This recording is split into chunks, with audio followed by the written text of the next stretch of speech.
Yeah, so this is work that Angel and I have been doing in Manchester and Buenos Aires, looking at the way in which Uber is regulated or not, as the case may be, and some of the, I guess, the kind of regulatory flashpoints that have emerged around the arrival of Uber into cities around the world, the way in which they interact with other transportation providers, city taxis, private for hire vehicles, and how they kind of interface with regulators through various different channels. So I should kind of, maybe this is my kind of confession. I'm not a Labour lawyer, and I'm not really a platform expert either. So that doesn't necessarily qualify me to talk in any kind of expertise about this. But I do look at labour markets. So I'm kind of interested as to how regulation, broadly conceived, kind of plays out at the city level, and what platforms do to wages and working conditions within these kind of local areas. So we didn't start off with the intention of looking at the legality or illegality of Uber and platform technology and so on and so forth. So this has kind of emerged from the ground up as we've been doing our international fieldwork. So we're kind of positioning transportation, I guess, as an essential part of urban economies, urban labour markets, part of the foundational economy. They kind of keep cities moving, they keep cities connected. So we have this kind of broader take on platform ride hailing.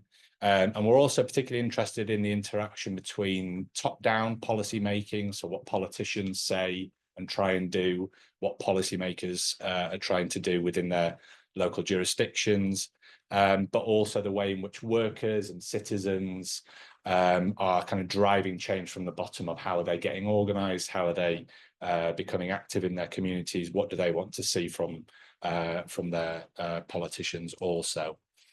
So from, I mean, this stuff is kind of well established now, but what was kind of interesting for us was the way in which platforms, particularly ride-hailing platforms, so going back kind of more than a decade now, as emerging as these kind of very powerful market players, disruptive actors coming in, shaking things up, breaking the rules, changing the way we think about transportation, the way we think about technology, so on and so forth. So there was a lot of kind of, I guess, hysterical coverage, or partly evangelical coverage about the way in which technology was kind of changing the way we think about these things. And obviously platforms tried to create this narrative about how they were serving customer interests. So they're much cheaper than incumbent taxi providers, much more flexible, much more customer focused, taking on the vested interest of, the medallion taxi industry, the kind of heavily regulated taxi industry that they tried to present as almost like a mafia, that had controlled the taxi system in a lot of cities. But when you actually start to look into this isn't necessarily anything to do with the platform technology itself. It's not necessarily any more efficient than a regular taxi service. It kind of relies on a number of things. So one is the high volumes of kind of venture capital that have kept this thing afloat. That's how they've been able to offer these cheap fares, is by subsidizing them, so huge amounts of cash burn in the early years, certainly, and the signs that that's starting to run out. Investors are kind of losing patience with that. Also relies on the misclassification of services and workers. So services being described as technology providers or peer-to-peer, arrangements rather than transportation providers or for hire taxis. And obviously the big one around workers being misclassified as self-employed contractors. There's also this sense that Uber was just kind of ignoring existing rules. They would arrive in a city, often unannounced. They would pop up with an announcement on Twitter or whatever. They would have a PO box, and that was about it in a city, and then they would be up and running. They would launch the app without permission, basically.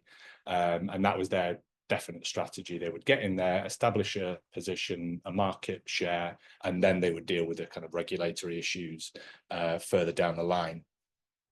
So this was kind of seen as a potentially existential threat to the governing power of cities. If a company like this will move in complete disregard for the law, what can cities do to kind of regulate themselves, to regulate their kind of municipal jurisdictions, the economy, the labour market, and so on and so forth.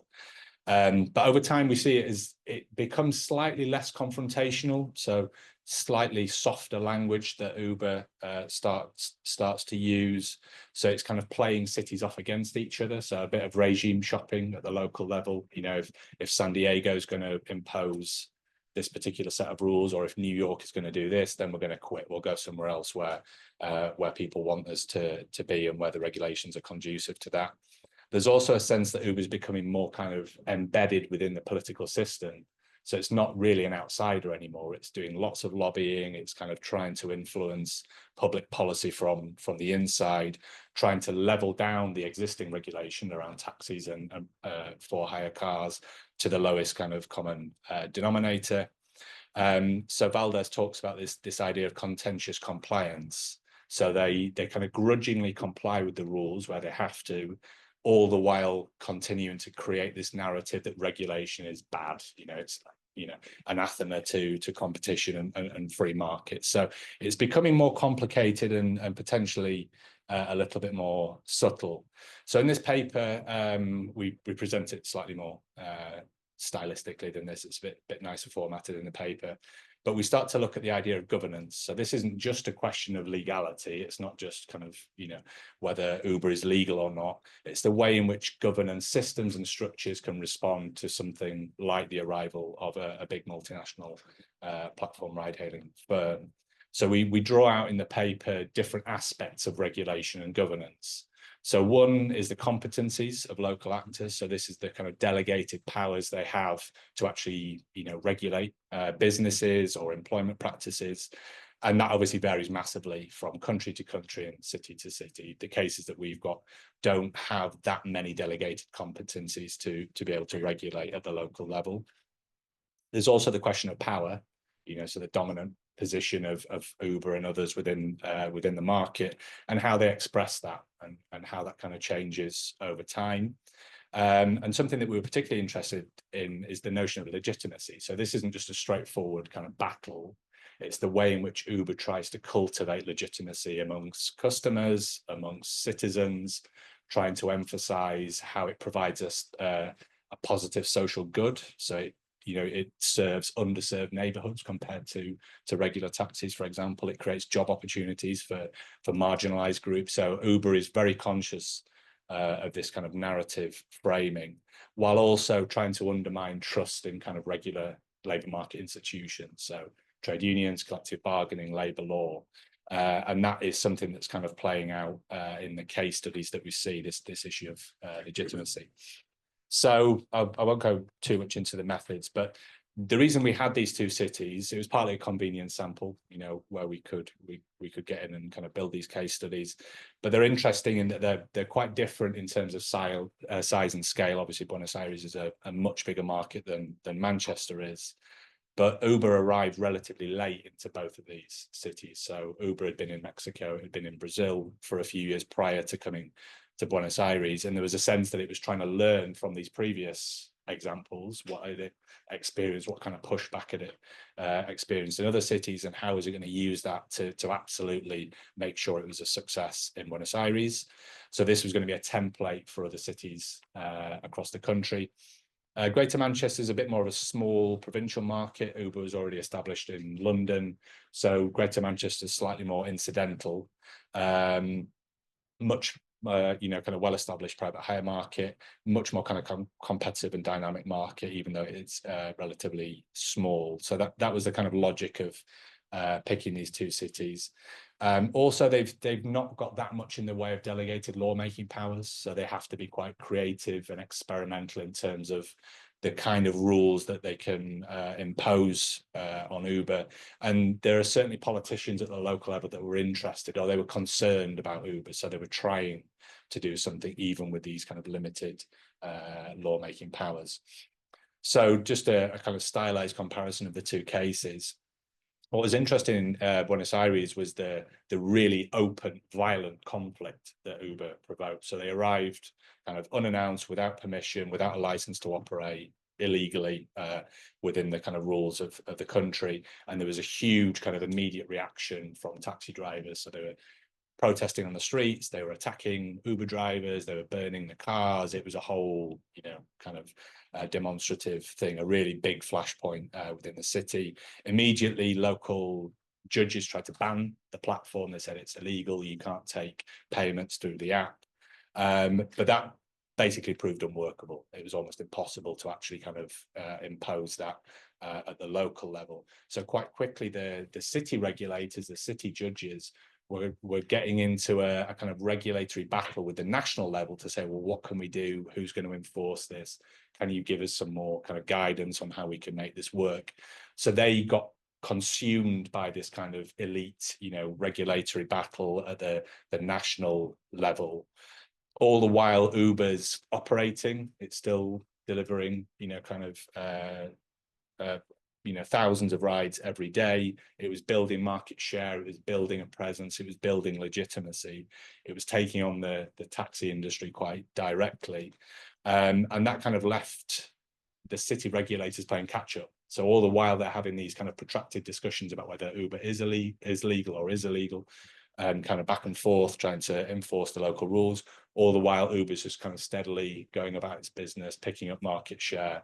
And it kind of has cracked the market, basically. If you go to Buenos Aires, if you use the government-sponsored taxi app, it will be an Uber that arrives, or if you use Uber, it could be a city cab that arrived. It's almost kind of completely integrated into the transportation market. So in terms of legitimacy, you would unfortunately have to argue that Uber's kind of has won that battle. Greater Manchester is slightly different. It wasn't so much of a regulatory flashpoint. So Uber had already established itself in London, in Birmingham, and a couple of other cities. There wasn't really a big deal made out of the fact when Uber arrived. And politicians weren't overly concerned at that point. It was seen as a kind of slightly minor player. The local mayor, Andy Burnham, tried to revoke the license for Uber based on what had happened in London, but that quite quickly fizzled out. So the regulatory efforts here have been trying to uphold individual driver and vehicle standards. So this isn't about a platform specifically.